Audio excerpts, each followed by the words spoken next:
প্রেম করে বিয়ে করে নিয়ে গিয়ে স্বামী তার স্ত্রীর মুখে এদিক থেকে এদিকে কেটে ফেলছে, মানে রূপসী নারীর মুখটা বিস্মৃতি করে ফেলে দিয়েছে। ওয়েট, বিষয়টা মনে হয় আপনারা কেউ বুঝতে পারেন নাই না?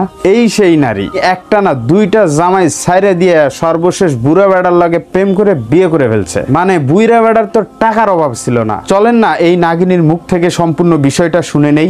এপ্রিলের 10 তারিখ আমি আমার রুমে নামাজ পড়তেছিলাম জোহরের ওয়াক্ত। রনি ঢুকে তার সাথে 3 জন মানুষ নিয়ে প্রথমেই আমার নামাজের হিজাবটা টেনে খুলে সে আমাকে থাপ্পড় মারে, আমার মাথায় ঘুষি মারে। সে হাতের মধ্যে একটা লোহা টাইপের একটা চেন পাচায় আসছিল, এটা দিয়ে সে আমার মাথা কেটে ফেলে। তারপরে যে সে সাথে করে একটা ছুরি নিয়ে আসছিল, ছুরি দিয়ে আমার চেহারা একদম কপাল থেকে আমার ঠোঁটের নিচ পর্যন্ত ঠোঁট সহ সে আমার চেহারা কেটে ফেলে।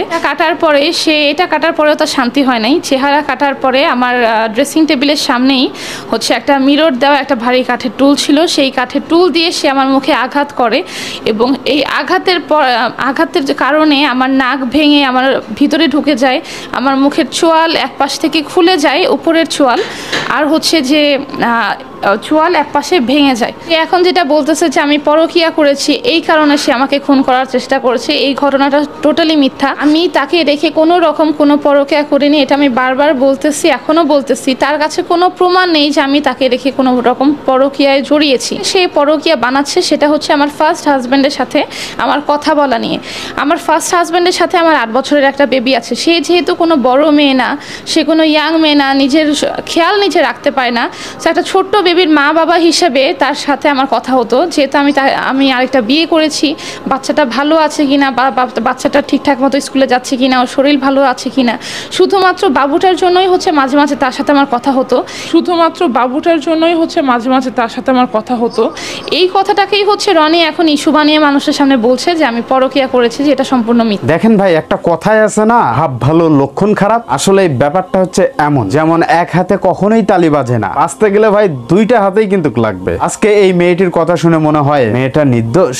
আসলে এখানে অনেক কিছু লুকিয়ে আছে যা আপনি আমি কখনোই জানতে পারবো না। হ্যাঁ, তবে আরেকটি কথা, মেয়েটি যেমনই হয় না কেন, তবে তার স্বামী যা করেছে তার সাথে মোটেও এটি ঠিক করা হয়নি। ভালো লাগেনি, তাকে ছেড়ে দেন, তার মতন বাঁচতে দেন। দেখেন ভাই, একটু বাড়িয়ে কিন্তু বলতে হয়, এই নারীর প্রথম স্বামীর হাতে একটা বাচ্চা আছে। বাচ্চাটির খোঁজ খবর রাখার জন্য তার প্রথম স্বামীর সাথে সুসম্পর্ক রেখেছিল। আমি বিষয়টি বুঝতে পারলাম না। প্রথম স্বামীকে ছেড়ে আরেকজনের হাত ধরেছেন, তাহলে প্রথম স্বামীর সাথে কি জন্য সম্পর্ক রাখতে হবে? এটা একটা বিষয়, এটা তো সম্পূর্ণই হারাম। তাছাড়া একটা মেয়ে তার প্রথম স্বামীকে ছেড়ে আবার আরেকটা স্বামীকে ধরা, তারপর দুই দিকেই কাজ চলবে, তাই না? মানে এটা পরিপূর্ণভাবে পরকীয়া। যেহেতু এই মহিলা সর্বশেষ একজন হুজুরকে বিয়ে করে ফেলেছে, বাট তার প্রথম স্বামীকে কিন্তু ভুলতে পারে না। বর্তমান স্বামীর সঙ্গে সে সংসার করতেছে। এই সংসার চলাকালীন অবস্থায় পূর্বের স্বামীর সাথে সে কথা বলতো প্রতিনিয়ত।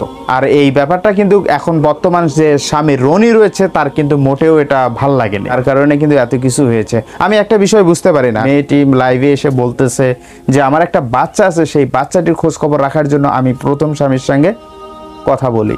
আসলে এটা কি আদৌ সম্ভব? যদি এমনটাই হইতো তাহলে একটা বাচ্চা ছেড়ে পরের আরেকজনের কাছে কেন যাইতে হবে? বিষয়টা যেহেতু সম্ভব না, যেহেতু দোষ একদিকে দিলেই চলবে না। তাই একটাই, ধরলে ধরার মতন, ছাড়লে ছাড়ার মতন। বাই।